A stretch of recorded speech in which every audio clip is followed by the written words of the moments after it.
Colonne vertébrale fracturée, ecchymose, affaiblissement du système immunitaire, altération de la reproduction. Les pêcheurs des Hauts-de-France constatent chaque jour les ravages que provoque la technique de la pêche électrique dans les eaux de la mer du Nord. En visite sur le port de Dunkerque le 12 janvier dernier avec mon homologue européen Dominique Riquet, nous n'avons pu que partager cet amer constat face aux poissons abîmés qui nous étaient présentés. Interdite depuis 1998, la technique controversée de la pêche électrique a toutefois pu se développer par le biais d'un statut dérogatoire depuis 2007, puisque l'Union européenne a autorisé chaque État membre à s'équiper jusqu'à 5% de leur flotte de chaluts à perche, et ce, au titre d'une expérimentation.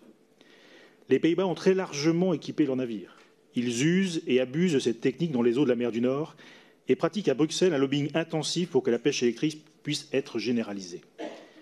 Le 16 janvier dernier, le Parlement européen était appelé à statuer sur le devenir de cette pratique. Nos homologues se sont prononcés par 402 voix contre 232 en faveur d'une interdiction stricte de la pêche électrique.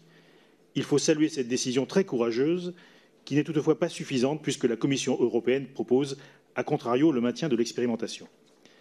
La décision finale repose donc dans les mains des gouvernements nationaux et plus précisément de la formation agriculture et pêche du Conseil de l'Union européenne et du fameux trilogue. Au titre de la procédure ordinaire de codécision, les ministres devront en effet se prononcer définitivement sur l'interdiction ou non de la pêche électrique lors de leur prochaine réunion. Pour influer sur cette décision, en tant que parlementaires nationaux, nos marges de manœuvre sont donc certes réduites, mais pas inexistantes. Cette proposition de résolution européenne permet en effet à la représentation nationale d'envoyer un message très clair au gouvernement en demandant l'interdiction de la pêche électrique.